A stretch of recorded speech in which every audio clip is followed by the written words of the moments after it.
Bienvenue dans ce nouvel épisode de podcast En ce samedi. Aujourd'hui, nous allons explorer un sujet profondément humain, mais souvent négligé.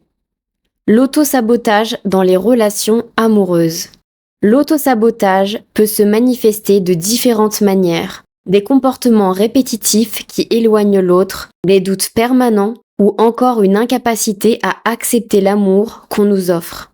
Ce phénomène, bien qu'invisible au premier abord, a des impacts puissants sur nos relations, notre bonheur et notre capacité à vivre une connexion sincère avec un partenaire.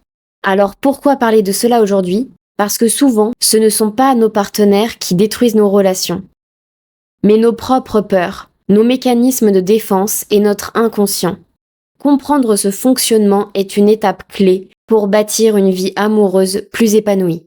Dans cet épisode, nous allons définir l'autosabotage en amour et comprendre ses origines, explorer les mécanismes qui nous poussent à agir contre nos propres intérêts, analyser les impacts profonds de ces comportements sur nos relations et notre bien-être, enfin découvrir des outils concrets pour surmonter ces schémas destructeurs et apprendre à accueillir l'amour avec sincérité.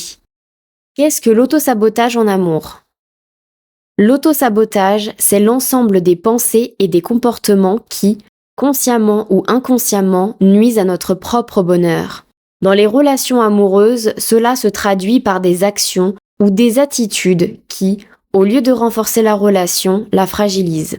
Imaginez que vous êtes dans une relation où tout semble bien se passer. Pourtant, une petite voix intérieure vous murmure « Cette personne va finir par me décevoir » ou « Je ne mérite pas cet amour ». Ces pensées peuvent sembler anodines, mais elles influencent vos actions. Vous commencez à critiquer l'autre, à éviter les conversations importantes, ou même à provoquer des conflits pour tester les limites de votre partenaire. Mais pourquoi fait-on cela ? La réponse réside souvent dans nos expériences passées. L'autosabotage est une forme de mécanisme de défense, destiné à nous protéger de potentielles souffrances. Par exemple, si vous avez été abandonné dans une relation précédente, vous pourriez anticiper cette douleur en prenant les devants, en sabotant la relation avant que l'autre ne vous quitte. Si vous manquez de confiance en vous, vous pourriez penser que votre partenaire finira par découvrir vos failles et vous rejeter. Ces comportements sont souvent le reflet de croyances inconscientes forgées par des blessures anciennes. Et tant qu'on ne les identifie pas, ces schémas se répètent, relation après relation. Les mécanismes de l'autosabotage. Pourquoi agit-on ainsi ? Pour comprendre l'autosabotage, il faut d'abord reconnaître que nos comportements sont souvent pilotés par des peurs profondes. Ces peurs, bien que souvent irrationnelles, nous poussent à adopter des stratégies d'évitement qui finissent par saboter nos relations. Les peurs sous-jacentes à l'autosabotage est la peur de l'intimité. L'intimité émotionnelle implique une ouverture totale envers l'autre. Cela signifie dévoiler ses vulnérabilités, ses doutes, ses failles. Pour certains, cette idée est terrifiante. Plutôt que de risquer d'être blessés ou rejetés, ils choisissent inconsciemment de rester à distance émotionnelle. La peur du rejet. Beaucoup de personnes sabotent leur relation parce qu'elles redoutent qu'un jour, leur partenaire découvre leurs défauts et décide de partir. Cette peur, souvent irrationnelle, les pousse à agir de manière défensive. Elles deviennent froides, critiques ou distantes pour éviter de s'investir trop profondément. La peur de l'engagement. L'engagement peut provoquer une perte de liberté ou une crainte d'être enfermé dans une relation qui ne correspond pas à ses attentes. Cette peur pousse certains à éviter tout ce qui pourrait solidifier la relation, comme parler d'avenir ou faire des projets à deux. Un mécanisme inconscient mais puissant. L'autosabotage agit comme un bouclier. Il permet d'éviter les risques émotionnels, mais à quel prix ? En sabotant la relation, on évite peut-être une éventuelle douleur, mais on s'interdit également d'expérimenter l'amour véritable, celui qui nécessite de prendre des risques et d'accepter une certaine vulnérabilité. Les impacts profonds de l'autosabotage. L'autosabotage ne se limite pas à l'instant présent. Ses effets peuvent être dévastateurs, non seulement pour la relation, mais aussi pour l'estime de soi et la vision de l'amour. Une spirale négative. Chaque relation sabotée renforce l'idée que l'on est incapable de maintenir une relation saine. Cela crée un cercle vicieux où chaque échec nourrit des croyances limitantes comme « je ne suis pas fait ou faite pour être aimé ». ou pour être en couple. Une perte de confiance en l'amour. En sabotant ces relations, on finit par se convaincre que l'amour est une source de souffrance ou d'instabilité. Cette perception déformée peut mener à un isolement émotionnel ou à une incapacité à se réinvestir dans de futures relations. Sur le partenaire, l'autosabotage affecte profondément la personne avec qui vous êtes en couple. Votre partenaire peut se sentir rejeté, incompris ou incapable de répondre à vos attentes. Cela peut créer une distance émotionnelle, générer des conflits ou même conduire à une rupture, même lorsque la relation avait du potentiel. À long terme, si ces schémas ne sont pas identifiés et traités, ils risquent de se répéter dans toutes vos relations. Ils deviennent un obstacle durable au bonheur amoureux, empêchant de construire des relations stables, saines et épanouissantes. Surmonter l'autosabotage, des outils pour avancer. Pour dépasser l'autosabotage, il ne suffit pas de reconnaître son existence. Il est crucial de comprendre les racines profondes du problème et de mettre en œuvre des stratégies ciblées. Voici une exploration détaillée des outils pratiques et des étapes pour transformer vos schémas destructeurs en un cheminement vers des relations plus saines.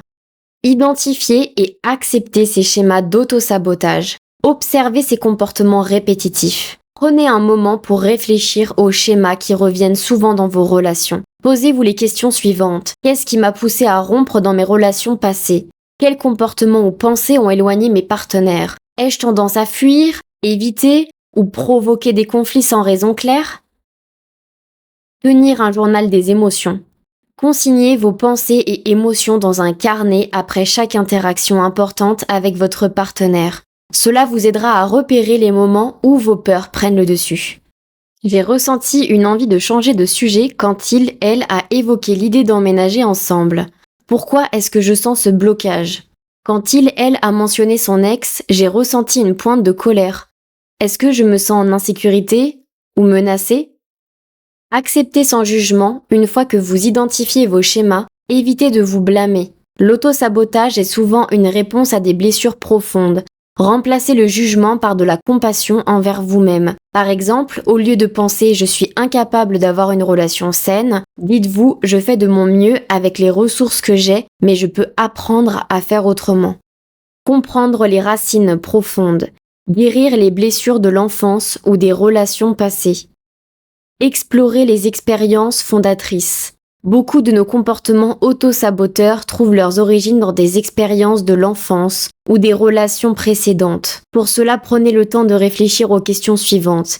Ai-je grandi dans un environnement où l'amour était instable ou conditionnel? Ai-je vécu un rejet, un abandon marquant? Mes relations passées ont-elles renforcé des croyances limitantes, comme l'amour est dangereux ou je ne mérite pas d'être aimé? Travailler avec un coach, un psychologue ou un thérapeute spécialisé en relations peut vous aider à plonger dans ces blessures et à les guérir. Il ne s'agit pas simplement d'analyser le passé, mais de reconstruire une perception plus saine de l'amour et de vous-même. Par exemple, remplacer la croyance « je dois être parfait ou parfaite pour mériter l'amour » par « je mérite d'être aimé tel que je suis ».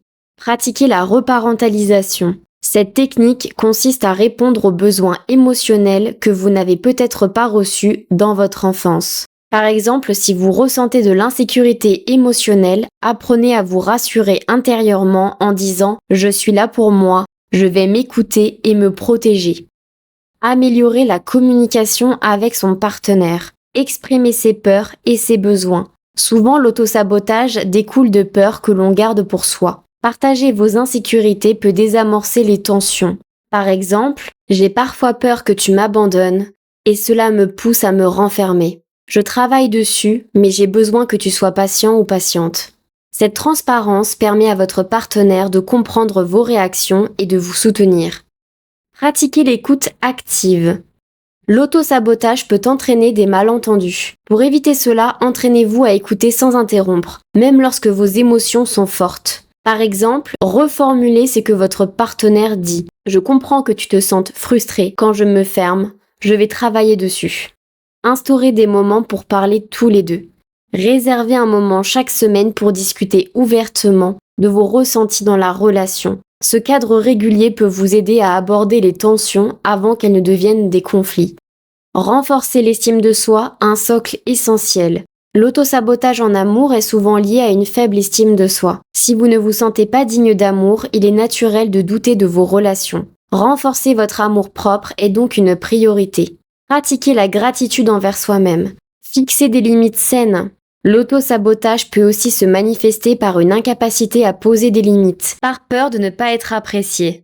Apprenez à dire non sans culpabilité et à prioriser vos besoins. Cela renforce votre sentiment de valeur personnelle.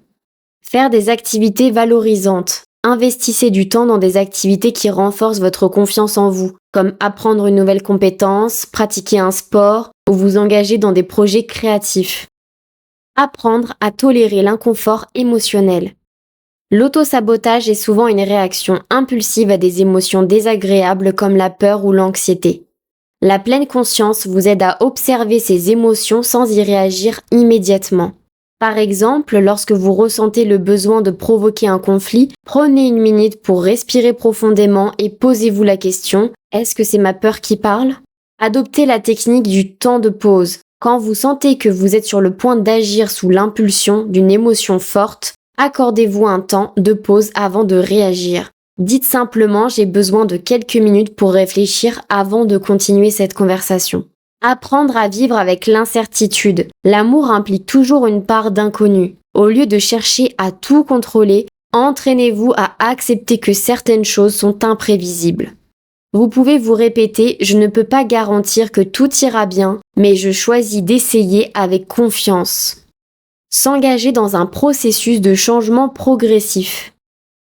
Plutôt que de chercher à tout changer d'un coup, procédez par des actions simples et réalisables. Par exemple, acceptez de discuter d'un sujet qui vous rend vulnérable, même si cela vous intimide, en disant « C'est difficile pour moi d'en parler, mais je veux bien essayer ». Proposez une idée qui vous tient à cœur, même si vous craignez qu'elle soit refusée, en disant « Que dirais-tu de faire cela ensemble ?» Célébrez chaque victoire. Chaque fois que vous faites un pas vers des comportements plus constructifs, prenez le temps de reconnaître vos efforts. Par exemple, j'ai partagé un souvenir personnel avec mon partenaire sans craindre d'être jugé. C'est une étape importante pour moi. Je me suis autorisée à ressentir de la joie en sa compagnie, sans chercher des raisons de m'inquiéter. Conclusion. L'autosabotage en amour est un mécanisme de défense profondément humain, mais il peut être surmonté. En apprenant à reconnaître nos peurs, à travailler sur nous-mêmes et à communiquer, nous pouvons créer des relations plus épanouissantes et alignées avec nos besoins réels. Merci de m'avoir écouté aujourd'hui, partagez-le avec vos proches et n'oubliez pas, l'amour commence toujours par la bienveillance envers soi-même. À mercredi pour un prochain podcast. Prenez soin de vous.